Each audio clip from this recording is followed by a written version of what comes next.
तो जैसा कि आप यहाँ पे देख सकते हैं, यहाँ पे मैंने अपना बैंक स्टेटमेंट ओपन किया हुआ है। अब इस बैंक स्टेटमेंट में कुछ चीज़ें समझने लायक है। वो क्या है? सबसे इधर साइड में देखेंगे तो आपको एक तरफ डेबिट और एक तरफ क्रेडिट का पोर्शन दिखाई दे रहा है, जहाँ पे कुछ पैसे यहाँ पे शो किए गए हैं। इस तरफ आपको सीरियल नंबर, ट्रांजैक्शन डेट दिखाई दे रही है और वैल्यू डेट, यानी जिस दिन ट्रांजैक्शन हुआ वही वैल्यू डेट भी है। सेम टू सेम डेट देखिए दोनों का। और डिस्क्रिप्शन भी बता रहा है आपको कि एग्जैक्टली यहाँ पे डिस्क्रिप्शन क्या है कि आपका जो भी पेमेंट, यानी जो पैसा आया है या जो पैसा गया है, जो आपने खुद भी डिपॉजिट किया है, वो किस तरीके से, उसका क्या है डिटेलिंग। तो मेरे केस में ज़्यादातर मैंने यूपीआई ट्रांजैक्शन ही किए हैं। तो आप ऊपर से नीचे तक देखेंगे आपको यहाँ पे थ्रू आउट यूपीआई ट्रांजैक्शन दिखाई देते हैं। अगर आपको टैली प्राइम में इनकी एंट्रीज को पास करना है तो कैसे पास करेंगे, आज इस वीडियो में मैं आपको बताने वाला हूँ। सबसे पहली चीज़ जो आपको समझने लायक है वो ये है कि अपने बिजनेस में कई बार होता क्या है कि हम कुछ परचेज करते हैं, कुछ सेल करते हैं। तो जब हम परचेज या सेल करते हैं, अगर हम नगद ट्रांजैक्शन करते हैं तो वहाँ पे कैश का जिक्र होता है। अब मान लीजिए आपने कंप्यूटर परचेज किया है 50,000 रुपये का और आपने पेमेंट किया है अपने SBI चेक के थ्रू, तो इसका मतलब ये हो गया कि वो पैसा आपके SBI अकाउंट से डिडक्ट हो जाएगा, माइनस हो जाएगा। फिर हो सकता है कि आपने कोई सामान सेल किया है। अब जब कोई सामान आप सेल करते हैं, मान लीजिए आपने मशीन सेल किया है, तो उस मशीन का जो पेमेंट हुआ है, आपके जिस पार्टी से आपने मशीन जिसको बेचा है, उसने जो पेमेंट किया है आपको, वो चेक के थ्रू किया है या फिर ऑनलाइन उसने पैसे ट्रांसफ़र किए हैं आपके अकाउंट में। तो जब आपके अकाउंट में पैसे वो ट्रांसफ़र हो जाएंगे, आपके पास वो पैसे पहुंच जाएंगे, तो आपको अपने टैली प्राइम सॉफ्टवेयर में उसकी एंट्री जरूर पास करनी होगी। तभी आप एग्जैक्टली आपको ये पता रहेगा कि आपके पास कितना करंट बैलेंस है। तो कैसे पास करते हैं, चलिए स्टेप बाय स्टेप समझते हैं। तो कुल मिला के बैंक स्टेटमेंट तो आपको बैंक की तरफ से मिलेगा, ठीक है, जो कि ये बताता है कि वाकई में अगर सामने वाला ये क्लेम करता है कि 5 तारीख को उसने आपके पैसे अकाउंट में ट्रांसफ़र किए हैं, आपने उसको मशीन बेचा था, तो वो बैंक स्टेटमेंट के थ्रू आपको पता चलेगा कि भाई वाकई में आपके पास 5,000 रुपये आए भी है कि नहीं आए हैं। लेकिन मेन चीज़ ये, अगर आ गए हैं, आपको कंफर्म हो गया और अब आपको उसकी एंट्री पास करनी है टैली प्राइम में, तो कैसे पास करेंगे, चलिए समझते हैं।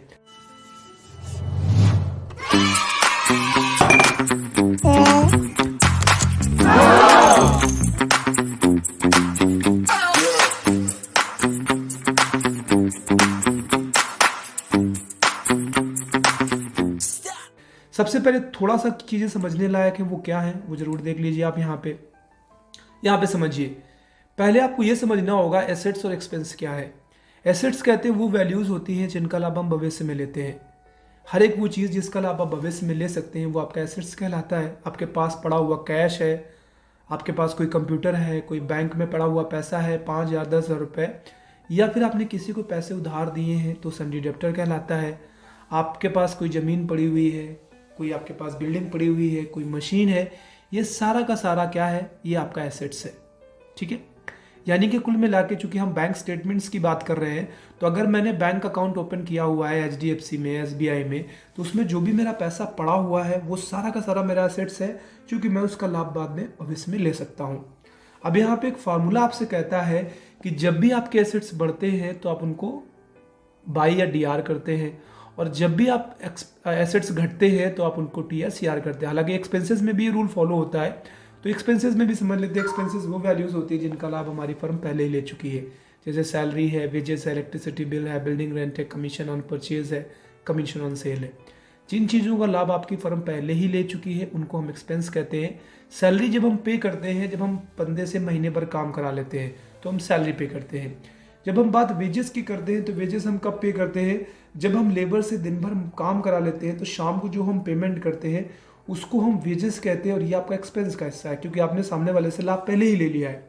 इलेक्ट्रिसिटी यूज़ करने के बाद हम इलेक्ट्रिसिटी बिल पे करते हैं, बिल्डिंग यूज़ करने के बाद हम बिल्डिंग रेंट पे करते हैं। तो रूल आपका यही कहता है कि चाहे एसेट्स हो चाहे एक्सपेंस हो, अगर आपने एक्सपेंसेस बढ़ाए हैं तो उनको भी आपको DR करना है, चाहे आपने एसेट्स बढ़ाए हैं तो उनको भी आपको DR करना है। एक्सपेंसेस घटाए हैं तो उनको आपको CR करना है, एसेट्स घटाए हैं तो उनको भी आपको CR करना है। अब यहाँ पे सबसे पहली चीज़ समझिए, कह रहा है फर्म ने 30,000 रुपये यहाँ पे डिपॉजिट किए हैं SBI बैंक में। कितने? 30,000 रुपये। फर्म ने 30,000 रुपये डिपॉजिट किए हैं SBI बैंक में। अब आपको इसकी एंट्री पास करनी है, कैसे पास करेंगे, तो देखिए समझिए। क्या कैश भी आपका एसेट्स है, चूंकि आप उसका लाभ भविष्य में लेते हैं, और आपका जो SBI अकाउंट है वो भी आपका एसेट्स है, चूँकि उसका लाभ भी आप भविष्य में लेंगे। जो एसबीआई में आपके पैसा पड़ा हुआ है वो भी आपका एसेट्स का हिस्सा है, चूँकि उसका लाभ आप भविष्य में लेंगे। तो अब आपसे कह रहा है कि आपने 30,000 रुपये एसबीआई बैंक में जमा किए, तो मतलब कैश था वो आपने एसबीआई में डाल दिया, तो कैश घट गया आपका 30,000 रुपये और उसके बदले आपका एसबीआई अकाउंट बढ़ गया। तो कैश माइनस हुआ और एसबीआई प्लस हो गया आपका, क्योंकि आपने क्या किया, वो 30,000 रुपये जो कैश था उसको आपने एसबीआई में बैंक में डाल दिया। अब रूल आपका क्या कहता है, माइनस सिंबल हटाना है और 2 लगाना है। इसको आप डेबिट भी कह सकते हैं। तो ये हो गया टू कैश अकाउंट 30,000 रुपीज़, और प्लस सिंबल हटाना है, इसको हमें बाय करना है, तो ये हो गया बाय एसबीआई अकाउंट। तो यहाँ पे जो एंट्री बन गई है आपकी, to cash account 30,000 by SBI account 30,000। क्या है ये, फर्म ने 30,000 रुपये एसबीआई बैंक में जमा किए, तो बैंक बढ़ा दिया और कैश घटा दिया। अगली में क्या कह रहा है आपसे कह रहा है मशीन बेची आपने, कितने की है, 1,00,000 रुपए की।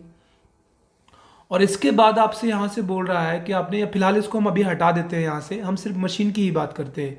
आगे और भी दे रहा है कि भाई टूल्स भी आपने बेचे हैं 50,000 रुपए के, और पैसा आपने एसबीआई चेक के रूप में लिया है। तो देखिए समझने वाली चीज़ है, फिलहाल हम टूल्स को थोड़ी देर के लिए छोड़ देते हैं। मशीन आपने बेची है, कितने की है, 1,00,000 रुपए की, और पैसा आपको कैश में नहीं मिला है। सामने वाला आपके पैसा आपके बैंक अकाउंट में डाल रहा है, मान लीजिए चेक दे रहा है आपको, तो वो पैसा कहाँ जमा होगा, आपके बैंक अकाउंट में। तो अब आपको बैंक स्टेटमेंट, आपको उसकी एंट्री पास करनी होगी। तो देखिए समझिए, मशीन आपने बेची, मशीन माइनस हो जाएगी आपकी, तो यहाँ से हमने मशीन को माइनस कर दिया। अब पैसा आपके एसबीआई अकाउंट में जमा होगा, यानी बैंक अकाउंट बढ़ जाएगा, तो मैंने प्लस में एसबीआई कर दिया। फिर से रूल वही है, माइनस हटाइए और 2 कर दीजिए, 2 मशीन हो गया और बाई एसबीआई हो गया, आपका बन गई एंट्री। अब एक और चीज समझते हैं, यहाँ पे लिखा हुआ है फर्म ने मशीन बेची है 1,00,000 रुपए की, और अमाउंट एसबीआई चेक के रूप में रिसीव किया है। तो फिर वही सेम चीज़ है कि आपने 1,00,000 रुपए की मशीन बेची, तो मशीन को हमने 2 कर दिया और एसबीआई को हमने बाय कर दिया, सेम चीज़। आगे कह रहा है फर्म ने 5,000 रुपये एसबीआई बैंक से निकाले हैं, इस बार क्या किया है, विड्रॉ किया है। तो जब आप एसबीआई बैंक से पैसा निकालेंगे तो आपके पास कैश बढ़ जाएगा और आपका वो बैंक घट जाएगा जिस भी बैंक से आप पैसा निकालेंगे। तो यहाँ पे हमने क्या कर दिया, 2 एसबीआई बाय कैश कर दिया। आई होप एंट्री बना तो समझ में आ गया होगा। अभी आपसे कोई बोल रहा है कि आपने एसबीआई बैंक से एचडीएफसी बैंक में 10,000 रुपये ट्रांसफर कर दिए हैं, तो एसबीआई बैंक से एचडीएफसी में ट्रांसफर किए हैं, तो एसबीआई घट जाएगा, तो 2 में एसबीआई आएगा और बाई में एचडीएफसी आ जाएगा आपका। तो ये आपको बनाना समझ में आ गया होगा। अब मेन चीज समझ लीजिए, बैंक स्टेटमेंट्स की एंट्रीज 3 ही वाउचर के अंतर्गत जा सकती है, या तो वो कॉन्ट्रा हो सकती है, या तो रिसिप्ट हो सकती है, तो पेमेंट हो सकती है। अगर किसी और पार्टी ने आपके बैंक अकाउंट में पैसे ट्रांसफर किए हैं, डिपॉजिट किए हैं, तो वो आपका क्या कहलाएगा, रिसिप्ट कहलाएगा, क्योंकि आपने पैसे रिसीव किए हैं।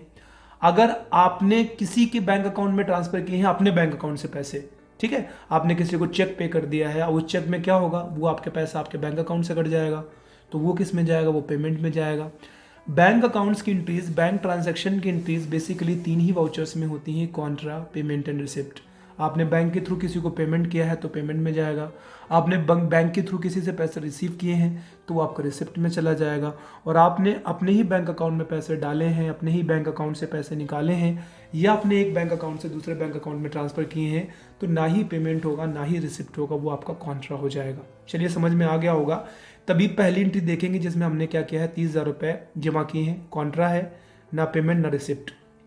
अगली मशीन बेच के पैसा रिसीव किया है एसबीआई से, तो रिसिप्ट है। इसके बाद अब आगे जाएंगे तो मशीन बेच के फिर से एसबीआई में पैसा रिसीव किया है तो रिसिप्ट है, पैसे निकाले हैं अपने ही बैंक अकाउंट से तो कॉन्ट्रा है, यानी पेमेंट का यहाँ पे जिक्र नहीं हुआ है। अब अगर हमें इन एंट्रीज को टैली प्राइम में पास करना है तो कैसे पास करेंगे, चलिए देखते हैं। तो उसके लिए सबसे पहले मैं टैली प्राइम सॉफ्टवेयर ओपन कर लेता हूँ। ओपन करने के बाद आपको यहाँ से कंटिन्यू इन एजुकेशन मोड। अब मान लीजिए आपने कंपनी बना ली है तो अच्छी बात है, नहीं बनाई तो बना लीजिए फटाक से। तो मैं ऑल्ट F3 करूँगा और सबसे पहले जल्दी से मैं जाता हूँ क्रिएट कंपनी पे, और जल्दी से मैं यहाँ पे कंपनी बना देता हूँ। मान लीजिए मैं bank accounts private limited enter press करता जाऊँगा। बहुत ज़्यादा डिटेल्स में नहीं डाल रहा हूँ, समझाने के हिसाब से मैं फटाफट बनाता चला जा रहा हूँ और कंट्रोल लेकर के सेव करा देता हूँ। फिलहाल हम अभी यहाँ पे जीएसटी का जिक्र नहीं करते तो स्केप करके बाहर आ जाते हैं। अब मेन चीज़ आपको एंट्रीज को पास करना है। सबसे पहले आप क्या करिए, अब वाउचर्स पे जाइए, ठीक है। अब आप पहली एंट्री देखिए जाकर, वहाँ पे पहली एंट्री एग्जैक्टली क्या थी आपकी। तो जब हम पहली एंट्री की बात करते हैं तो यहाँ पे देखिए पहली एंट्री कॉन्ट्रा में जा रही है, 2 में कैश बाय में एसबीआई, 2 में कैश बाय में एसबीआई। तो सबसे पहले क्या करिए, यहाँ से आपको कॉन्ट्रा पे जाना है, तो ये कॉन्ट्रा पे चले गए आप। अब चूंकि यहाँ पे बाय 2 नहीं आ रहा है तो इसको बाय 2 में कन्वर्ट कर लीजिए। उसके लिए चेंज मोड पे जाइए और यहाँ से डबल एंट्री कर लीजिए, एंटर प्रेस कर दीजिए। अब आपको देखना है कि क्या वहाँ पे शो कर रहा है। तो यहाँ पे टू में कैश है और बाय में SBI है। तो क्या करिए, टू में कैश डाल दीजिए, सी प्रेस करिए, कितना 30,000 रुपीज़, 30,000 हो गया आपका, एंटर प्रेस कर दीजिए। इसका नेगेटिव बना रहा है, फिलहाल उसको छोड़ दीजिए। इसके बाद अगली बाय में थी तो यहीं से बी दबाइए और एंटर कर दीजिए। अब एंटर करके आपको क्या करना है, यहाँ पे SBI, तो मैं ऐसे SBI, चूंकि मेरे पास तो पहले से बना नहीं है तो मुझे SBI का लेज़र बनाना पड़ेगा। बनाने के लिए मैं यहीं से ऊपर चला जाता हूँ क्रिएट पे और मैं यहाँ से SBI टाइप कर देता हूँ, एंटर प्रेस करूँगा, एंटर प्रेस करूँगा। SBI यहाँ से मैं सेलेक्ट कर लेता हूँ। SBI के लिए मैं सेलेक्ट करता हूँ बैंक अकाउंट्स, एंटर कर देता हूँ। अब अकाउंट होल्डर का नाम, IFSC कोड, बैंक नेम, ये सारा कुछ आपको डालना होगा, ठीक है। तो जो है तो आप डाल दीजिए, मैं फिलहाल बढ़ जाता हूँ। अब आपका ओपनिंग बैलेंस भी अगर आप सेट करना चाहें तो नीचे से आप ओपनिंग बैलेंस भी सेट कर सकते हैं। मैं यहाँ से फिलहाल आगे बढ़ जाता हूँ, 30,000 रुपये रिसीव कर लेता हूँ।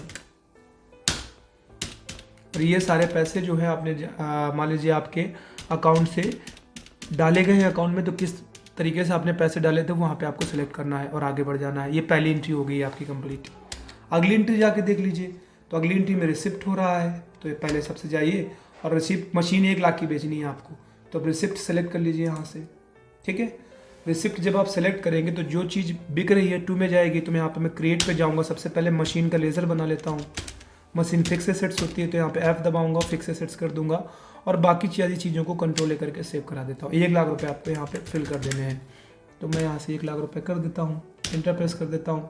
1 लाख या 10 लाख जो भी है वो अपने अकॉर्डिंग आप यहाँ पे फिलअप कर लेंगे। तो मान लीजिए मैंने 10 लाख कर दिया और मैं फिर से एक बार चेक करता हूँ क्या 10 लाख था या 1 लाख था। 1 लाख ही है तो मैं 1 लाख कर देता हूँ। तो 1 जीरो मुझे यहाँ से कम करना पड़ेगा, ठीक है। तो मैं यहाँ से लास्ट में जाऊँगा, 1 जीरो कम कर देता हूँ, तो ये मेरा 1 लाख रुपया हो गया। अब बाय में SBI है, चूँकि पैसा SBI माध्यम से, तो SBI का लेज़र आप पहले ही बना चुके थे। एंटर प्रेस करके आप इसको भी यहाँ से पास कर दीजिए, ठीक है।